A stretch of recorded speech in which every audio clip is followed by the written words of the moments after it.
Beelzebub's Tales to His Grandson, Chapter 14. The beginnings of perspectives promising nothing very cheerful. I must tell you first that the three-brained beings on that planet also had in the beginning presences similar to those processed in general by all what are called Kizchap-Martinian three-centered beings arising on all the corresponding planets of the whole of our great universe. And they also had the same, as it is called, duration of existence as all the other three-brained beings. All the various changes in their presences began for the most part after the second misfortune occurred to this planet,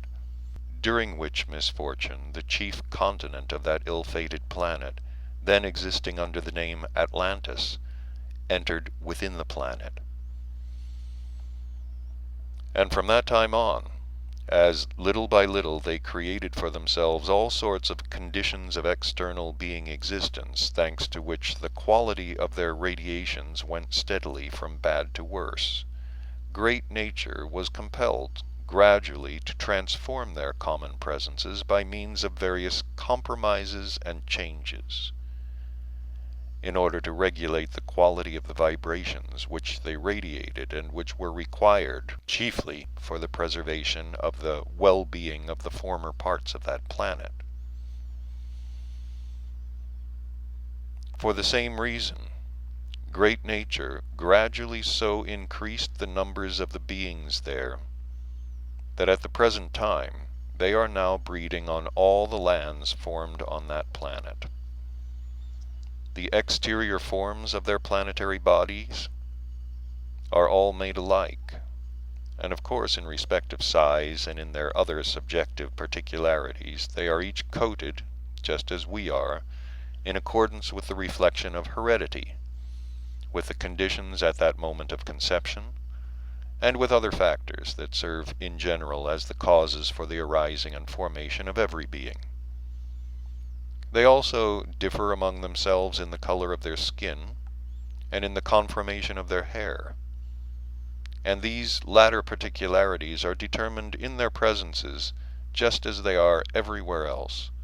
by the effects of that part of the planetary surface where the given beings arise and where they are formed until they reach the age of responsible beings, or as they say, until they become adult. As regards their general psyche itself and its fundamental traits, no matter upon what part of the surface of their planet they arise, these traits in all of them have precisely the same particularities, among them being also that property of the three-brained beings there, thanks to which on that strange planet alone, in the whole of the universe, does that horrible process occur among three-brained beings which is called the process of the destruction of each other's existence, or as it is called on that ill-fated planet, war.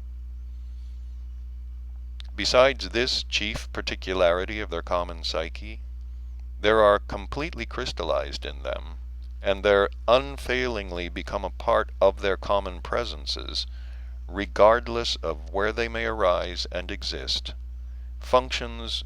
which exist under the names egoism, self-love, vanity, pride, self-conceit, credulity, suggestibility, and many other properties quite abnormal and quite unbecoming to the essence of any three-brained beings whatsoever. Of these abnormal being particularities, the particularity of their psyche, the most terrible for them personally, is that which is called suggestibility. About this extremely strange and singular psychic particularity I shall specially explain to you sometime. Having said this, Beelzebub was thoughtful, and this time longer than usual. And then, turning again to his grandson, he said, I see that the three-brained beings arising and existing on the peculiar planet called Earth interest you very much. And as, during our voyage on the ship Karnak, we shall have willy-nilly to talk about many things just to pass away the time, I will tell you all I can just about these three-brained beings. I think it will be best for your clear understanding of the strangeness of the psyche of the three-brained beings arising on the planet Earth if I relate to you my personal descents to that planet in their order, and the events which occurred there during these descents of mine, of which I myself was a witness. But I personally visited the surface of the planet Earth 6 times in all, and each of these personal visits of mine was brought about by a different set of circumstances. I shall begin with my first descent.